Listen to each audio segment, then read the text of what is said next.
मनुष्य चाहे कितना भी प्रयास क्यों ना कर ले, कितना भी प्रयत्न क्यों ना कर ले, उसे अपने कर्मों का फल तो भोगना ही पड़ता है।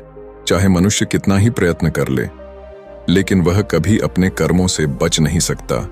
जैसी करनी वैसी भरनी, यह वाक्य तो आपने सुना ही होगा। अर्थात जैसे आप कर्म करोगे वैसा ही आपको फल भी प्राप्त होगा।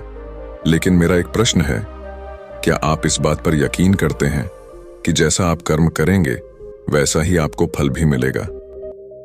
अब आप में से अधिकतर लोगों के मन में यह प्रश्न जरूर उठ रहा होगा, क्योंकि इसमें पूछने वाली बात क्या है? ये तो सत्य ही है कि जैसे हम कर्म करेंगे वैसा ही हमें फल भी मिलेगा। लेकिन एक बार के लिए आंखें बंद करके अपने आप से यह प्रश्न कीजिए, देखिएगा कि आपको इस प्रश्न का उत्तर स्पष्टता से नहीं मिल पाएगा। कहीं ना कहीं आपके मन में एक संशय जरूर होगा कि क्या यह बात सच है या झूठ। दोस्तों, आज इस कहानी से हम समझेंगे कर्मों का खेल। आखिर अच्छे कर्मों का फल अच्छा और बुरे कर्मों का फल बुरा कैसे होता है? बहुत समय पहले की बात है। किसी गांव में एक बहुत ही ज्ञानी पंडित रहता था। एक दिन वह अपने बचपन के दोस्त से मिलने के लिए दूसरे गांव में जा रहा था। उसका वह दोस्त बचपन से ही गूंगा और एक पैर से अपाहिज था। उस पंडित के गांव से उसके दोस्त का घर काफी दूर था। वहां जाने के लिए बीच बीच में कई सारे छोटे छोटे गांव पड़ते थे। पंडित रास्ते में अपनी धुन में चला जा रहा था। चलते चलते उसकी मुलाकात एक व्यक्ति से होती है। रास्ते में उसे एक आदमी मिलता है जो ऐसा लगता था कि वह किसी का इंतजार कर रहा था, और वह भी पंडित के साथ चलने लगता है। उस आदमी को देखकर पंडित बहुत खुश हो जाता है। उसने सोचा, चलो अच्छा हुआ, साथ साथ चलने से उसका सफर आसानी से कट जाएगा। बात की शुरुआत करने के लिए उस पंडित ने उस व्यक्ति से उसका नाम पूछा तो उसने अपना नाम धर्मराज बताया। पंडित को यह नाम कुछ अजीब सा लगता है, लेकिन उसने नाम के विषय में कुछ और पूछना उचित नहीं समझा। दोनों धीरे धीरे साथ में चल रहे थे। तभी रास्ते में एक गांव आता है।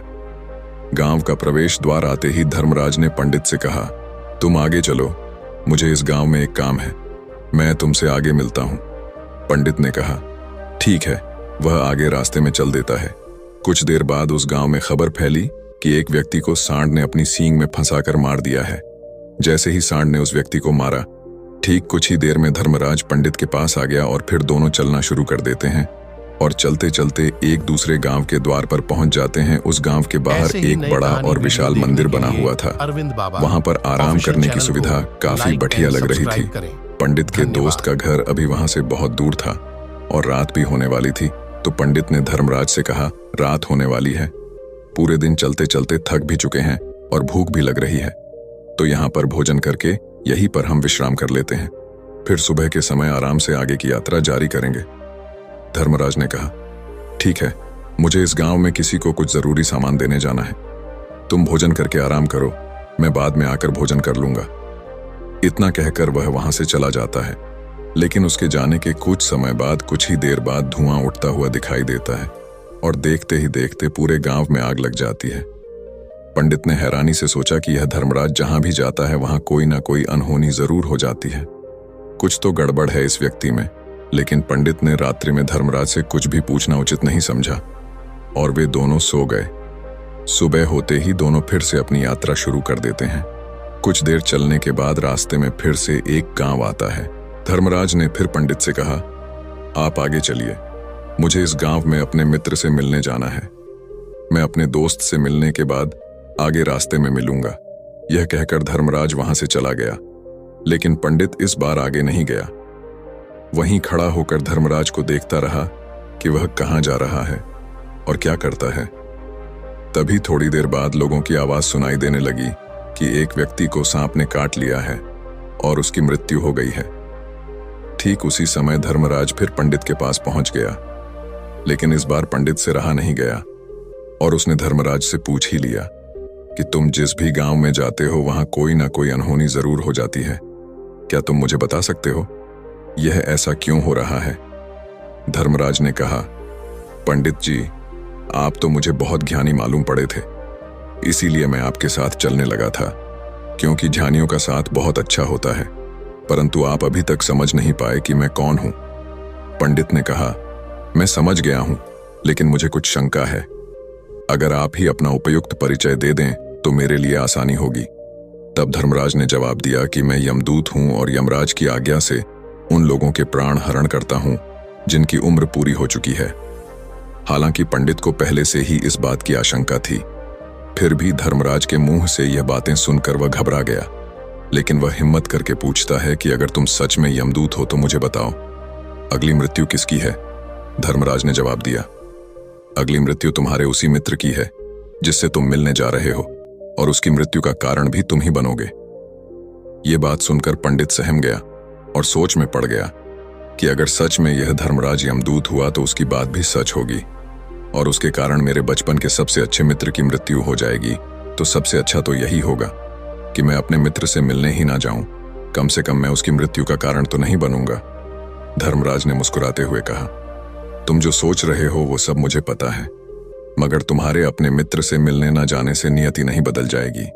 तुम्हारे मित्र की मृत्यु तो निश्चित है और वह अगले कुछ ही पलों में घटित होने वाली है। महाकाल के मुंह से ऐसी बातें सुनकर पंडित को झटका लगा, क्योंकि महाकाल ने पंडित के मन की बातें पढ़ ली थीं, जो कि एक सामान्य व्यक्ति के लिए संभव नहीं है।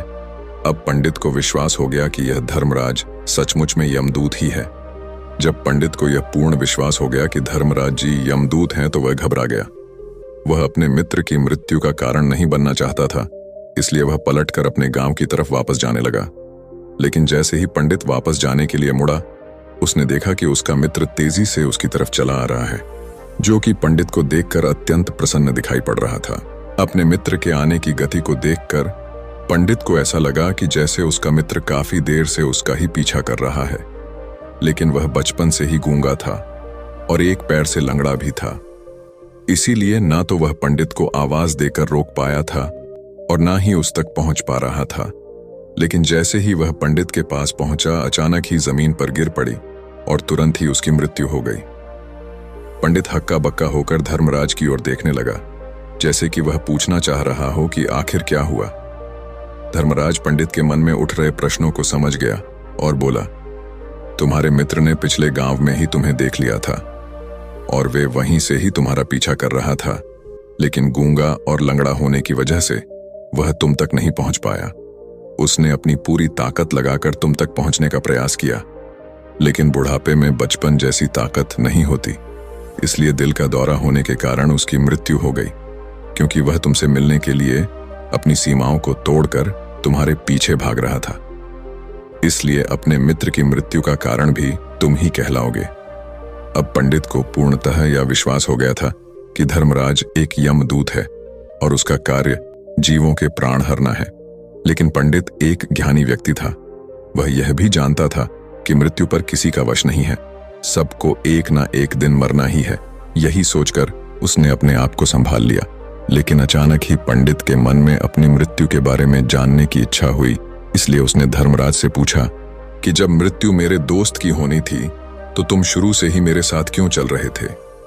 यह प्रश्न सुनकर धर्मराज जोर से हंसा और बोला, मैं तो हर पल हर क्षण सभी के साथ चलता हूं, किंतु लोग पहचान नहीं पाते, क्योंकि लोगों के पास अपनी समस्याओं के अलावा किसी और व्यक्ति, वस्तु या घटना के बारे में सोचने समझने या उसे देखने का समय ही नहीं होता।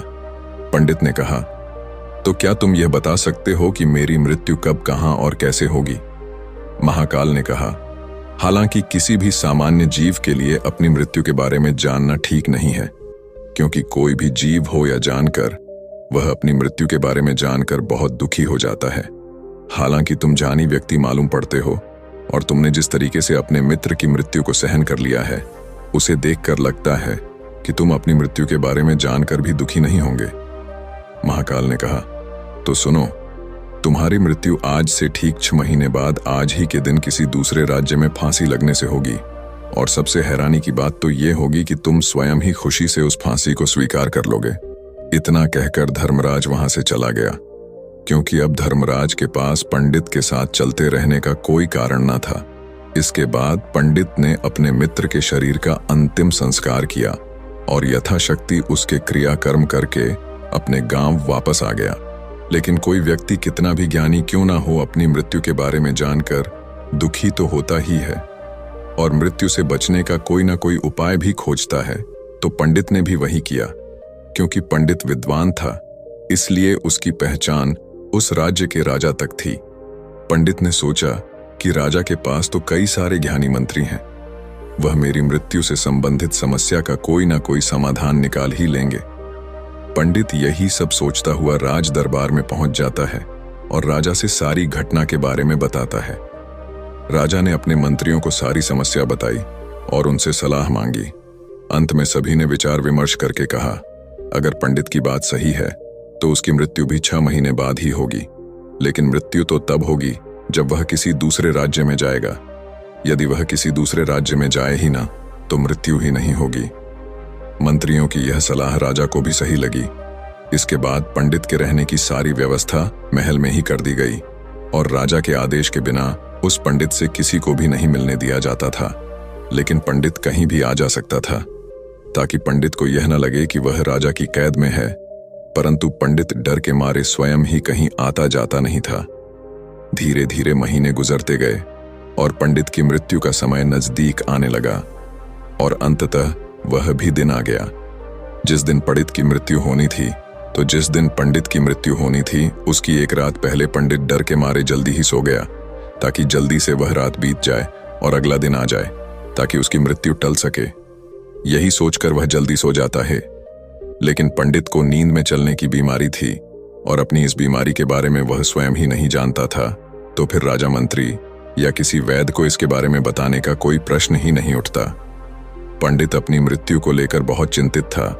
वह पिछले कई दिनों से ठीक है, सो भी नहीं पा रहा था और नींद में चलने की बीमारी भी तभी होती है जब व्यक्ति ठीक से सो नहीं पा रहा हो। तो उस रात भी पंडित को नींद में चलने का दौरा पड़ा। वह उठा और महल से निकलकर अस्तबल में गया। क्योंकि पंडित राजा का खास मेहमान था, इसलिए किसी भी पहरेदार ने उसे नहीं रोका और ना ही किसी तरह की कोई पूछताछ की।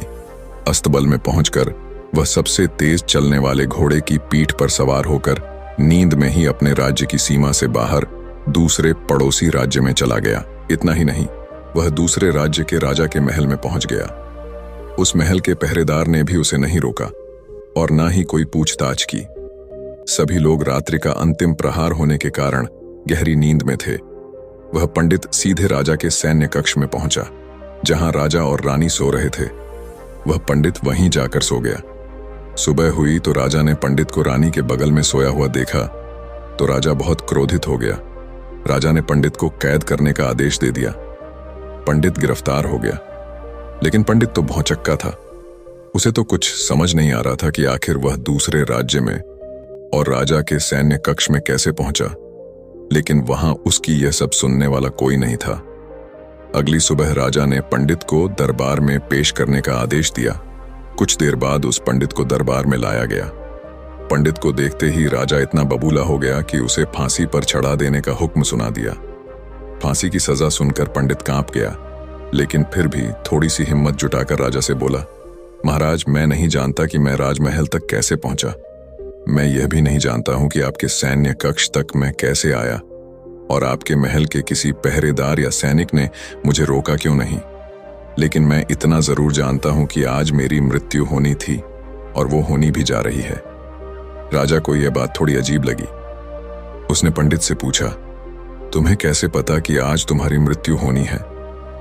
राजा के इस प्रश्न के जवाब में पंडित ने पिछले 6 महीने का सारा वाक्य राजा को सुना दिया और बोला, महाराज, मेरा क्या किसी भी सामान्य व्यक्ति में इतना साहस नहीं कि वह राजा के सैन्य कक्ष में राजा की उपस्थिति में रानी के साथ सो जाए। राजा को पंडित की बात में थोड़ा तर्क दिखाई पड़ा, परंतु उसने सोचा कि यह मृत्यु से बचने के लिए धर्मराज और उसके द्वारा अपनी मृत्यु की भविष्यवाणी की कहानी बना रहा है। इसलिए राजा ने पंडित से कहा, यदि तुम्हारी बात सत्य है और आज यह तुम्हारी मृत्यु का दिन है जैसा कि यमदूत धर्मराज ने तुमसे कहा था, तो आज तुम्हारी मृत्यु का कारण मैं नहीं बनूंगा। लेकिन यदि तुम्हारी बात झूठी निकली तो निश्चित ही आज तुम्हारी मृत्यु का दिन होगा ना, क्योंकि जिस राज्य से पंडित आया था उस राज्य का राजा इस राजा का मित्र था। इसलिए इस राजा ने तुरंत अपने 2 सैनिकों को पड़ोसी राजा के पास भेजकर पंडित की बात की सत्यता का प्रमाण मांगा भेजा। भेजे गए सैनिक शाम तक लौटे और उन्होंने राजा को बताया कि महाराज, पंडित जो कुछ भी कह रहा है वह सब सत्य है। पड़ोसी राज्य के राजा ने पिछले 6 महीने से पंडित के रहने की सारी व्यवस्था अपने ही महल में कर रखी थी। पंडित राजा का खास मेहमान था। कल शाम राजा आखिरी बार पंडित से उसके कक्ष में मिले थे और उसके बाद यह इस राज्य में कैसे पहुंच गया इसकी जानकारी किसी को भी नहीं है।